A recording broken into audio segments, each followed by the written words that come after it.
नमस्कार दोस्तों, आप सभी का स्वागत है मेरे चैनल पर। सर्दियों के अंदर या बहुत ज़्यादा गर्मी होने की वजह से कई बार हम लाख कोशिशें करने के बावजूद भी हमारी तुलसी सूख जाती है। तो उस सूखी हुई तुलसी का हम क्या करें, ये समस्या हमारे सामने आ जाती है। तो सबसे पहला काम तो हम क्या करेंगे कि सबसे पहले उसकी टहनियों के किनारों पर देखें कि उसके ऊपर बीज है, तो उस बीज को तोड़ लें और इस बीज से हम दोबारा से नए पौधे उगा करके तुलसी का पौधा अपने घर में फिर से लगा सकते हैं। जो दूसरा काम है वो हम क्या करेंगे कि इसकी जो टहनियाँ हैं उनको ऊपर से तोड़ के देखेंगे कि कहीं ये हरी तो नहीं है। अगर हरी होंगी तो कुछ दिनों के अंदर ही आप देखेंगे कि इसमें नई कोपलें आ जाएंगी।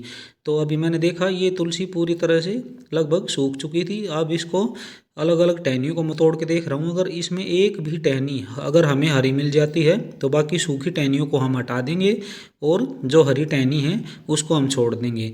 लेकिन अभी तक मुझे कहीं पर भी इसके अंदर ये नज़र नहीं आया। तो ये देखें पूरा का पूरा तना भी इसका सूखा हुआ नज़र आ रहा है। तो अब हमारे पास और कोई चारा नहीं है इसको उखाड़ने के अलावा।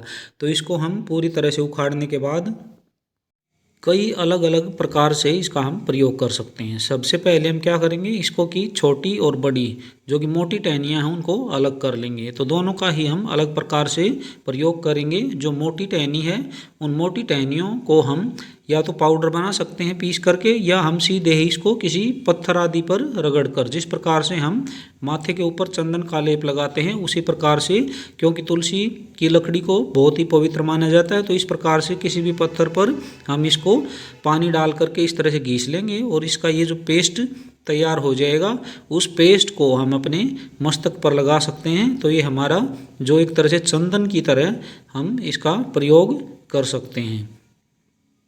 जैसे मैं अभी लगा के अपने माथे पर दिखा देता हूँ, इस तरह से हम इसका टीका के रूप में भी लगा सकते हैं इसको, और टीके के रूप में ना लगाएं तो पूरे माथे के ऊपर भी इसका लेप कर सकते हैं। उसके बाद जो इसका अगला दूसरा प्रयोग है वो क्या करेंगे, हम जो छोटी टहनियाँ यानी कि पतली जो टहनियाँ थी उनको तोड़ लेंगे और अच्छे से धो लेंगे उनको। हम पहले किसी भी बर्तन के अंदर, जैसे कि मैं इस डिब्बे के अंदर इनको इनके ऊपर, क्योंकि रेत मिट्टी तो लगी ही रहती है, तो उसको अच्छे से साफ़ करने के बाद हम सुखा करके किसी भी कंटेनर के अंदर इसको रख सकते हैं और उससे हम तैयार करेंगे हर्बल टी। जिस तरह से हम ग्रीन टी तैयार करते हैं उसी तरह से हम हर्बल टी अपनी इन तुलसी की टहनियों से तैयार कर सकते हैं। वीडियो में मैं अभी आपको पूरा तरीका बताऊंगा कि किस प्रकार से हर्बल टी हमने तैयार करनी है, तो इसलिए वीडियो को लास्ट तक देखें। और भी अन्य तरीके हैं कि किस प्रकार से हम तुलसी की इस पवित्र लकड़ी का दूसरे कामों में भी हम प्रयोग कर सकते हैं।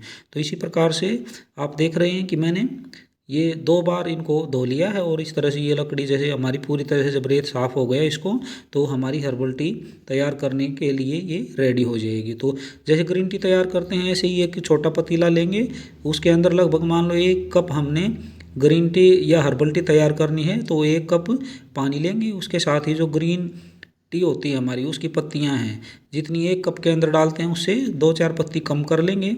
जैसे 5 से 7 पत्तियाँ हम इसके अंदर लगभग डाल लेंगे।